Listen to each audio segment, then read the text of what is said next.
Anong meron?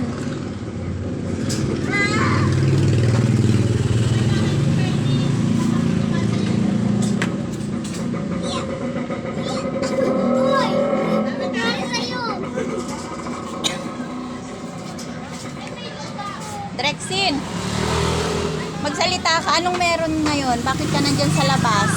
Kasi, Ha? may sunog dito. May sunog. Saan banda ang sunog? Saan banda? Doon. So, kapag may sunog, anong gagawin mo? Anong gagawin mo? Halimbawa, nasa loob ka ng bahay, anong gagawin mo? Tawag ka ng tulong at maghahanap ka ng lalabasan mo.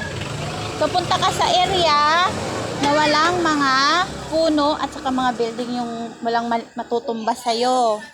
Ninang Rona, paano na po? Ibang ano naman po yung ano namin. Ito na nga. Yung laro. Ay, Laro. Yung ano po, yung TV. Dahil pupost ko to sa YouTube.